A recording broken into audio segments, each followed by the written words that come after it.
जय श्री हरि विष्णु। आप सभी का हमारे YouTube चैनल पे बहुत बहुत स्वागत है।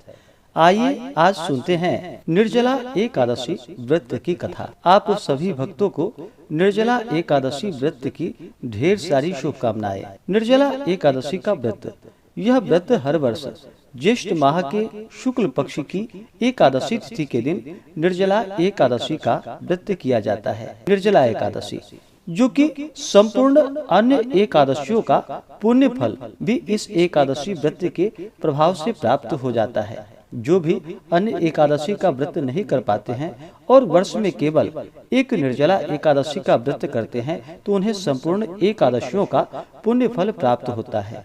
निर्जला एकादशी के व्रत में इस दिन जो कि दिन रात्रि निर्जला रह करके इस व्रत में अन्न और जल दोनों का त्याग करके रहना चाहिए। भगवान विष्णु का पूजन करना चाहिए, कथा श्रवण करनी चाहिए, विष्णु सहस्त्र नाम भगवान विष्णु के स्तोत्र आदि का पाठ करना चाहिए या श्रवण करना चाहिए। इससे भगवान श्री हरि विष्णु अति प्रसन्न होते हैं और अपने भक्तों के सभी प्रकार के पाप और ताप को नष्ट कर देते हैं, सुख समृद्धि का आशीर्वाद प्रदान करते हैं तथा अंत में भगवान विष्णु की कृपा से विष्णु लोक की प्राप्ति होती है। तो आइए सुनते हैं निर्जला एकादशी व्रत की कथा। तो बोलिए प्रेम से भगवान विष्णु की जय, माता लक्ष्मी की जय। कि एक बार महर्षि वेद व्यास जी महाराज युधिष्ठिर के यहाँ संयोग से पहुंच गए। महाराज युधिष्ठिर ने उनका समुचित आदर सत्कार किया, अर्घ्य और पाद्य दे करके सुंदर आसन पर उन्हें बिठाया और उनकी षोडशोपचार पूर्वक पूजा की। जब महर्षि सब प्रकार से निश्चिंत होकर बैठ गए तब भीमसेन ने हाथ जोड़कर उनसे कहा कि हे भगवान, मैं बड़ी आपत्ति में पड़ा हुआ हूँ, दया करके आप मुझको इस आपत्ति से उबरने का उपाय बतलाइए। भीमसेन के ऐसे वचन को सुनकर महर्षि व्यास जी हंसते हुए बोले, क्या बात है भीम, निसंकोच कहो। भीम ने कहा कि हे प्रभु, महाराज युधिष्ठिर, धनुषधारी अर्जुन, विचारवान सहदेव और बहादुर नकुल एवं सौभाग्यवती महारानी द्रौपदी इत्यादि सभी लोग एकादशी का व्रत करते हैं और मुझे भी व्रत करने के लिए विवश करते हैं कि तुम भी एकादशी का व्रत किया करो। महाराज, आप तो जानते हैं कि मेरा जीवन अन्न पर ही आश्रित है। एक दिन भोजन न करने की बात तो अत्यंत दुष्कर है। एक क्षण भी बिना खाए मैं नहीं रह सकता। तब आप ही बतलाइए कि किस प्रकार यह मेरा धर्म संकट दूर हो। भीमसेन के ऐसे वचन को सुनकर महर्षि व्यास जी ने कहा कि मानव, धर्म की संपूर्ण कथा मैं तुमको सुना चुका हूँ। साथ ही वैदिक धर्म की कथा भी समुचित रूप से तुम्हें सुनाई है और यह भी बतलाया और समझाया है कि कली काल में वे समस्त धर्म कार्य करना संभव नहीं तो कठिन और दुष्कर तो जरूर है। अस्तु मानव जीवन के कल्याणार्थ मास की कृष्ण पक्ष एवं शुक्ल पक्ष की एकादशियों का व्रत अवश्य ही करना चाहिए। बिना इस दिन व्रतों को धारण किए प्राणी मात्र का कल्याण नहीं होता। महर्षि व्यास के ऐसे वचन को सुनकर भीमसेन अपनी धर्म भीरुता के कारण बेत के समान कांपने लगे और अत्यंत ही भयभीत होकर बोले कि हे प्रभु, यह तो ठीक है, परंतु व्रत का रखना और भूखा रहना तो मुझे मृत्यु से भी बढ़कर है, वो भी हर महीने में 2 बार। हे भगवान, आप दया करके कोई ऐसा व्रत बतलाइए कि जिसमें ज्यों त्यों करके एक दिन भूखा रहकर ही मैं पापों से मुक्त हो जाऊं। भीमसेन के ऐसे वचन को सुनकर महर्षि व्यास जी ने कहा कि अच्छी बात है, मैं तुम्हें व्रत बतलाता हूँ, इसको करो। इस एक ही व्रत का पुण्य फल मास की समस्त एकादशियों से बढ़कर होगा। महर्षि जी के ऐसे वचन को सुनकर भीमसेन प्रसन्न हो गए और हाथ जोड़कर कहा कि प्रभु, आप जल्द ही कहिए कि वह कौन सा व्रत है जिसके करने से अनंत पुण्य फलों की प्राप्ति होती है। महर्षि ने कहा कि वह व्रत ज्येष्ठ माह के शुक्ल पक्ष की निर्जला एकादशी का है।